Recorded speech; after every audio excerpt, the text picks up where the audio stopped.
नमस्कार दोस्तों, great India YouTube channel में आपका स्वागत है। यह है फ्यूचर लर्निंग प्लेटफॉर्म।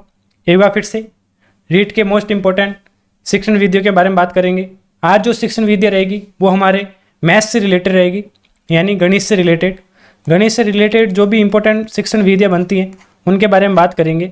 ये प्रीवियस ईयर के मोस्ट इंपॉर्टेंट क्वेश्चन रहेंगे हमारे, उनके बारे में आज करेंगे। आज का जो हमारा फर्स्ट क्वेश्चन रहेगा वो है गणितीय सिद्धांतों की कृति लीलावती। गणितीय सिद्धांतों की कृति लीलावती की रचना किस गणितज्ञ ने की थी? किस गणितज्ञ ने की थी? ये की थी बर्मागुप्त ने। किसने की थी? बर्मागुप्त ने की थी ये गणितीय सिद्धांतों की कृति लीलावती को। तो इसका जो सही आंसर हो जाएगा फर्स्ट का 4th नंबर, इसका सही आंसर हो जाएगा बर्मागुप्त। इंपॉर्टेंट है एग्जाम की दृष्टि से। एग्जाम में सभी सब्जेक्ट वाइज में सबके अलग अलग शिक्षण वीडियो के बारे में क्वेश्चन आने वाले हैं, तो एग्जाम से पहले इन क्वेश्चनों को जरूर करके जाएं। प्रीवियस ईयर के जितने भी क्वेश्चन बनेंगे मैं वो लेके आने वाला हूँ आने वाले वीडियो के अंदर। नेक्स्ट क्वेश्चन, प्राप्य उद्देश्य कौशल की पूर्ति हेतु छात्रों से क्या कार्य करवाया जाना चाहिए? प्राप्य उद्देश्य कौशल की पूर्ति हेतु क्या पूछा है? प्राप्य उद्देश्य कौशल की पूर्ति हेतु छात्रों से, किनसे? विद्यार्थियों से क्या करवाया जाना चाहिए? ठीक, क्या करवाया जाना चाहिए? ये करवाया जाना चाहिए चित्र निरूपण। क्या करवाया जाना चाहिए? चित्र निरूपण। नेक्स्ट क्वेश्चन, प्रोजेक्ट किसी भी समस्या को हल करने के लिए किया जाने वाला कार्य है। प्रोजेक्ट किसी भी समस्या को हल करने के लिए किया जाने वाला कार्य है जो कि स्वाभाविक परिस्थिति में पूरा किया जाता है। स्वाभाविक परिस्थिति में पूरा किया जाता है। क्वेश्चन को अच्छे से पढ़ना, पूरा पढ़ के ही एग्जाम में आंसर देना है, ठीक है? किया जाता है। ये कथन किसका है? ये कथन किसका है? ये कथन है जॉन डीवी का। किसका कथन है? जॉन डीवी का कथन है ये कि प्रोजेक्ट किसी भी समस्या को हल करने के लिए किया जाने वाला कार्य है जो कि स्वाभाविक परिस्थिति में पूरा किया जाता है। तो फर्स्ट ऑप्शन इसका राइट आंसर हो जाएगा। नेक्स्ट, वह स्थान जहाँ गणित संबंधी प्रयोग तथा अनुभव प्राप्त करके गणित के तथ्यों एवं सिद्धांतों एवं प्रत्ययों को ग्रहण किया जा सके वो कहलाता है। वो क्या कहलाता है? वो कहलाता है गणित संकुल। क्या कहलाता है? गणित संकुल। एग्जाम में इंपॉर्टेंट क्वेश्चन रहेगा ये। एग्जाम से दृष्टि से देखा जाए तो वेरी वेरी इंपॉर्टेंट क्वेश्चन है ये। नेक्स्ट क्वेश्चन, सजगता। सजगता के विकास में किस क्रिया का सर्वाधिक योगदान है? सजगता के विकास के बारे में बात की है, तो सजगता के विकास में किस क्रिया का सर्वाधिक योगदान रहता है? ये योगदान रहता है लिखित कार्य का। कैसा? लिखित कार्य का योगदान सबसे ज्यादा रहता है। तो 135वें का जो सही आंसर हो जाएगा फर्स्ट ऑप्शन इसका राइट आंसर हो जाएगा लिखित कार्य। नेक्स्ट क्वेश्चन, ज्ञात से अज्ञात की ओर। ज्ञात से अज्ञात की ओर बोला है। ज्ञात से अज्ञात की ओर किस शिक्षण विधि में प्रयुक्त होता है? ज्ञात से अज्ञात की ओर अगर बात करें तो ये किस शिक्षण विधि के अंदर होता है? ये होता है प्रयोग विधि के अंदर। किसके अंदर? प्रयोग विधि के अंदर। नेक्स्ट क्वेश्चन, निम्न में से कौन सी कार्य सूचक क्रिया नहीं है? कार्य सूचक क्रिया के बारे में बात की है भाई। कार्य सूचक क्रिया नहीं के बारे में बात की है। इसमें से कार्य सूचक क्रिया नहीं है। एग्जाम में नहीं वाले क्वेश्चन बहुत आते हैं और बच्चों को फंसा देते हैं। तो आप जो सही होता है वो फर्स्ट ऑप्शन देखते हैं, हाँ कार्य सूचक क्रिया मापना, ठीक है, पूरा पढ़ते ही नहीं आंसर दे देते हो। तो एग्जाम में क्वेश्चन को पूरा पढ़ें और नहीं वाले को अवश्य करके गोला कर दें और बार बार उसको देखें। कम से कम 2 बार क्वेश्चन को पढ़ना है एग्जाम में, एग्जाम देते समय। तो नहीं के बारे में कार्य सूचक क्रिया नहीं है। देखते हैं कौन सी नहीं है। मापना है, बिल्कुल सही। पता लगाना ये नहीं है। बताना है, संकेत करना है। तो सेकंड ऑप्शन अपना राइट हो जाएगा पता लगाना। ये कार्य सूचक क्रिया के अंदर नहीं आता है। मापना आता है, बताना और संकेत करना ये कार्य सूचक क्रिया के भाग हैं और ये कार्य सूचक क्रिया के अंतर्गत आते हैं। तो पता लगाना है जो कार्य सूचक क्रिया के अंतर्गत नहीं आता। तो 137 का जो सही आंसर हो जाएगा पता लगाना। नेक्स्ट, गणित शिक्षक की किस विधि में प्रत्येक अनुभव एवं उदाहरणों तथा प्रयोगों का भली भांति अध्ययन करने में नियम निकाले जाते हैं? गणित शिक्षण की कौन सी विधि के बारे में बात कर रहे हैं? प्रत्येक अनुभव एवं उदाहरणों, प्रत्येक अनुभव उदाहरण एवं प्रयोगों का भली भांति अध्ययन करके नियम निकाले जाते हैं। नियम निकालने की बात की है। ये किसमें किया जाता है?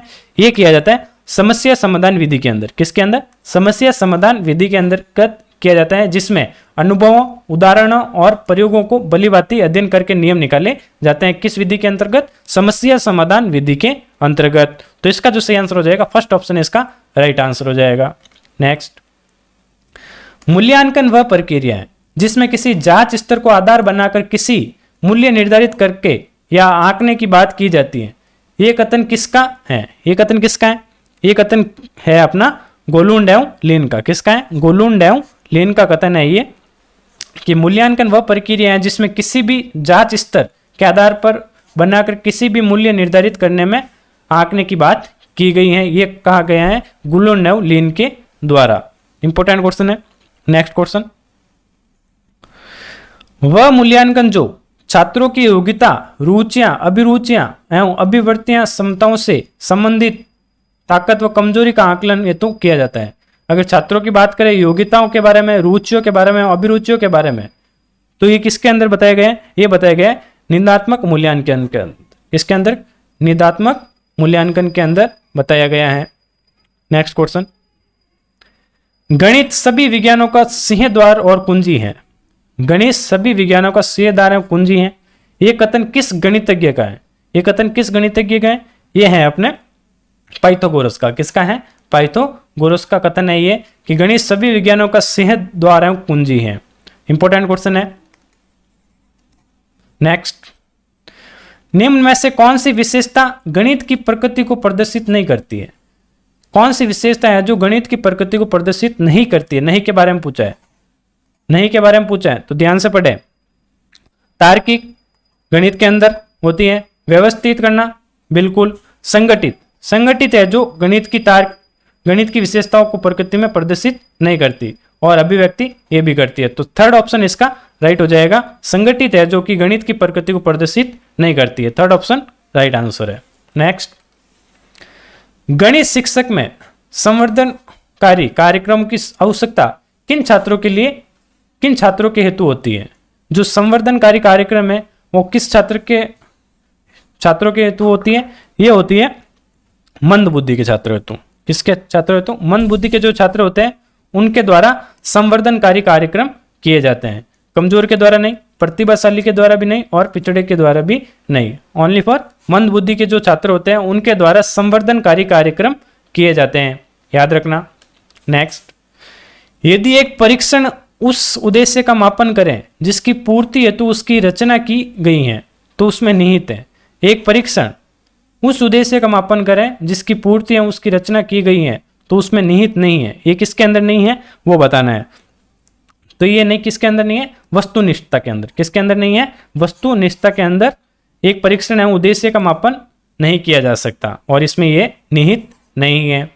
नेक्स्ट, इकाई योजना के निर्माता है। इकाई योजना के बारे में बात करें तो इकाई योजना के निर्माता कौन थे? ये है किलपैट्रिक। कौन थे? किलपैट्रिक है जो कि इकाई योजना के निर्माता हैं। नेक्स्ट, यदि एक छात्र क्रमचय और संचय की तुलना में कर सकने में समर्थ हो जाता है तो उससे अध्यापक अपने इस प्राप्य उद्देश्य की पूर्ति करते हैं। अध्यापक कौन से प्राप्य उद्देश्य की पूर्ति करता है? अगर छात्र क्रमचय और संचय की तुलना कर सकने में असमर्थ हो जाए, असमर्थ की बात की है, तो यह करता है अबोधात्मक उद्देश्य की पूर्ति करते हैं। कौन करते हैं? अध्यापक द्वारा की जाती है। नेक्स्ट, गणित शिक्षण में प्रोजेक्ट विधि के संबंध में कौन सा कथन सही नहीं है? नहीं के बारे में पूछा है। इसमें से कौन सा कथन सही नहीं है गणित शिक्षण में प्रोजेक्ट विधि के संबंध में? देखते हैं। प्रजातांत्रिक है, बिल्कुल सही। सामाजिक गुण एवं विकसित करती है, बिल्कुल सही। प्रयोगात्मक एवं व्यवहारिक विधि ये भी होती है। शिक्षक सबसे सक्रिय रहता है, ये गलत है। तो ये प्रजातांत्रिक, सामाजिक गुण विकसित होते हैं और प्रयोगात्मक व्यवहारिक विधि होती है, ये तीनों सही है। और शिक्षक सबसे सक्रिय रहता है, ये गलत हो जाएगा। तो फोर्थ नंबर ऑप्शन है जो कि हमारे गणित शिक्षण में प्रोजेक्ट विधि के संबंध में सही नहीं है। नेक्स्ट, प्रस्तावना का मूल आधार है। प्रस्तावना का मूल आधार क्या है भाई? प्रस्तावना का मूल आधार होता है विशिष्ट उद्देश्य। क्या होता है? विशिष्ट उद्देश्य के बारे में बात करते हैं अगर, तो प्रस्तावना का मूल आधार होता है। नेक्स्ट, शिक्षण सहायक सामग्री की सापेक्षिक प्रभावशीलता को शंकु द्वारा स्पष्ट किया जाता है। किसके द्वारा? शंकु द्वारा स्पष्ट किया जाता है। तो ये क्या था? बेल द्वारा। किसके? बेल के द्वारा। नेक्स्ट, शिक्षक निर्मित आशुरचित उपकरणों से छात्र में किसका विकास होता है? आशुरचित उपकरणों से छात्र में किसका विकास होता है? यह विकास होता है अवबोध का। अवबोध का विकास होता है छात्रों के अंदर आशुरचित उपकरणों के द्वारा। शिक्षकों में जब शिक्षक द्वारा आशुरचित उपकरण यूज किए जाते हैं छात्रों पर, तो उसमें अवबोध का विकास होता है। तो वेरी वेरी इंपॉर्टेंट क्वेश्चन है। ये जो सेशन था गणित से रिलेटेड जो शिक्षण विधियां थी उनके बारे में बात की है आज हमने। आगे भी ऐसे वीडियो आते रहेंगे, तो चैनल को लाइक एवं सब्सक्राइब जरूर कर दें, और वीडियो अच्छा लगे तो प्लीज़ लाइक करें। धन्यवाद।